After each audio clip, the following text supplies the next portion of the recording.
குட்டீஸ், மறுபடியுமா இந்த சில்ட்ரன் ஸ்பெஷலில் உங்களை சந்திக்கிறதுல எனக்கு ரொம்ப ஹாப்பியாக இருக்குது.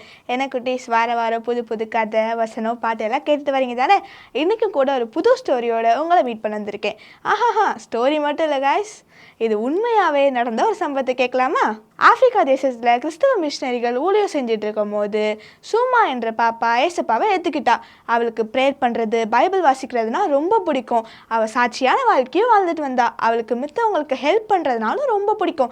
யாராச்சும் இதை பண்ணு பாப்பா அப்படி சொன்னா ஓடி போய் அந்த ஹெல்ப்பை பண்ணுவா. அதை போல தான் ஒரு நாள் ஒரு வயசான பாட்டி அந்த பாப்பாவை கூப்பிட்டு, பாப்பா பாப்பா எனக்கு முட்டை மட்டும் வாங்கி தரியா அப்படி சொல்லி கேட்டாங்களாம். உடனே சூமா பாப்பாவும் ஓகே நான் வாங்கி தரேன் அப்படி சொல்லிட்டு விவசாயியோட வீட்டுக்கு போனாலாம். விவசாயி வீட்டுக்கு போனால் வீடு பூட்டி கிடந்துச்சான். உடனே விவசாயி வீட்டு பூட்டி இருக்குது, நம்ம சந்தைக்கு போய் முட்டை வாங்கிட்டு வந்துடலாம் அப்படி சொல்லிட்டு சந்தைக்கு போய் முட்டை வாங்குறதுக்காக போனாலாம். முட்டை வாங்குற இடத்துல அவளுக்கு ரொம்ப நாள் வாங்கணும்னு நினச்ச ஒரு ட்ரெஸ் அங்கே இருந்துச்சான். அதை பார்த்தோன்னே நீ கண்டிப்பாக வாங்கிடணுப்பா அப்படின்னு சொல்லிட்டு முட்டையும் ட்ரெஸ்ஸையும் வாங்கிட்டு வீட்டுக்கு வந்துட்டாலாம். அன்னைக்கு ஊர் ஃபுல்லாக விவசாயியோட வீட்டில் ஆட்டுக்குட்டியை காணோம், விவசாயியோட வீட்டில் ஆட்டுக்குட்டியை காணோம்னு சொல்லி ஊர் ஃபுல்லாக பேசிக்கிட்டு இருந்தாங்களாம். இதை பார்த்த விவசாயியோட பக்கத்து வீட்டுக்காரங்க சொன்னாங்களா, இன்னைக்கு காலையில் சூமா பாப்பா தான் அவங்க வீட்டுக்கு வந்தா. அவள் தான் அந்த ஆட்டுக்குட்டி எடுத்து சந்தைக்கு போய் விற்று அதில் ட்ரெஸ் வாங்கியிருக்கான்னு நினைக்கிறேன் அப்படி சொல்லி சொன்னாங்களாம். உடனே எல்லாத்துக்கும் சூமா பாப்பா மேலே சந்தேகம் வந்துருச்சான். உடனே அந்த கிராம பஞ்சாயத்தில் சூமப்பாவை நிற்க வச்சு, அந்த கிராமத்தோட வழக்கம் என்னதுன்னா, குற்றம் செஞ்சவங்க வாயில் காஞ்ச மாவு ஃபுல்லாக போட்டு குறிப்பிட்ட டைம்குள்ளே அதை முழுங்க சொல்லுவாங்களாம். அதை முழுங்கிட்டா அவங்க குற்றவாளி இல்லைன்னு அர்த்தமா. அப்படி அவங்களால அந்த டைம்குள்ளே முழுங்க முள்ளாட்டி அவங்க தான் குற்றவாளின்னு சொல்லி நிர்ணயிக்கப்படுவாங்களாம். அதை போல் சூமா பாப்பாவை இவங்க பஞ்சாயத்தில் வச்சு வாய் ஃபுல்லாக மாவு போட்டுட்டு இருக்கும் போது சூமா பாப்பா தன்னுடைய மனசுக்குள்ளே குட்டியாக ஜெபம் பண்ணாலாம். ஏசப்பா ஏசப்பா உங்கள் நாமவே மகிமைப்படுத்தும், நான் குற்றவாளி இல்லைன்றதை இப்போ எல்லாரும் புரிஞ்சுக்க உதவி அப்படின்னு சொல்லி அவ மனசுல ப்ரேயர் பண்ணாலாம். என்ன நடந்துச்சு தெரியுமா குட்டீஸ்? சூமா பாப்பா அந்த மாவை எல்லாத்தையும் முழுங்க ஏசப்பாவளுக்கு கிருபை செஞ்சாங்க.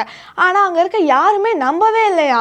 அந்த விவசாயி சொன்னாரா, நாளை அதை நம்பவே மாட்டேப்பா, இவ ஏதோ தந்திரம் செஞ்சிருக்கா, அதனால தான் இவளால் விழுங்க முடிஞ்சிச்சு அப்படி சொல்லி சொன்னாங்களாம். இப்படி சொல்லிக்கிட்டு இருக்கிறப்போ ஒரு ஆள் வேகமாக ஓடி வந்து, விவசாயியா இது உங்கள் ஆட்டுக்குட்டியா? எங்கள் நிலத்துக்கு வந்து எங்கள் பயிர் எல்லாத்தையும் சாப்பிட்டு எங்கள் நிலத்தை சேதப்படுத்திடுச்சு, இதுக்காக நீங்கள் எங்களுக்கு நஷ்டஈடு கொடுக்கணும் அப்படி சொல்லி சொன்னாங்களாம். உடனே விவசாய ஐயா வெக்கத்தோடு தலை குனிஞ்சு சூமா பாப்பா மேலே தெரியாமல் பழி போட்டோமே அப்படி சொல்லி ரொம்ப கவலைப்பட்டாங்களாம். என்ன குட்டி, சூமா பாப்பா இக்கட்டு நேரத்தில் ஏசப்பாவை நோக்கி பார்த்ததுனால ஏசப்பா சூமா பாப்பாவோட இக்கட்டுகள் எல்லாத்தையும் எடுத்து போட்டு சூமா பாப்பாவோடைய தலையை உயர்த்தி வச்சாரு தானே. அதே போல் உங்களுக்கும் கஷ்டம் இருக்கும் நேரத்தில் ஏசப்பாவை நோக்கி பார்த்தீங்கன்னா ஏசப்பா உங்களுக்கு கண்டிப்பாக உதவி செய்வாங்க. நீங்களும் சூமா பாப்பா மாதிரி ஏசப்பாவை நோக்கி பாருங்கள், ஏசப்பா அவங்கள ஆசீர்வதிப்பாங்க. என்ன குட்டீஸ், இந்த வாரத்துக்கான வசனம் கேட்கலாமா? திரளான செல்வத்தில் களி கூறுவது போல நான் உமது சாட்சியின் வழிகளில் களி கூறுகிறேன். சங்கீதம் 119:14.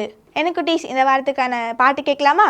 இயேசுவின் பிள்ளைகளாய் நறுமணம் வீசுவோம் சின்ன தம்பியே செல்ல தங்கே. இயேசுவின் பிள்ளைகளாய் நறுமணம் வீசுவோம் சின்ன தம்பியே செல்ல தங்கையே. சாட்சியாக வாழ சொன்னாரு, இயேசு அன்பாக நடக்க சொன்னாரு. சாட்சியாக வாழ சொன்னாரு, இயேசு அன்பாக நடக்க சொன்னாரு. ஆகையால் உலகிலே நறுமணம் வீசுவோம் சின்ன தம்பியே செல்ல தங்கையே. ஆகையால் உலகிலே நறுமணம் வீசுவோம் சின்ன தம்பியே செல்ல தங்கையே. என்ன குட்டீஸ், இந்த பாட்டுக்கான ஆக்ஷன் கற்றுக்கலாமா? இயேசுவின் பிள்ளைகளாய் நறுமணம் வீசுவோம் சின்ன தம்பியே செல்ல தங்கையே.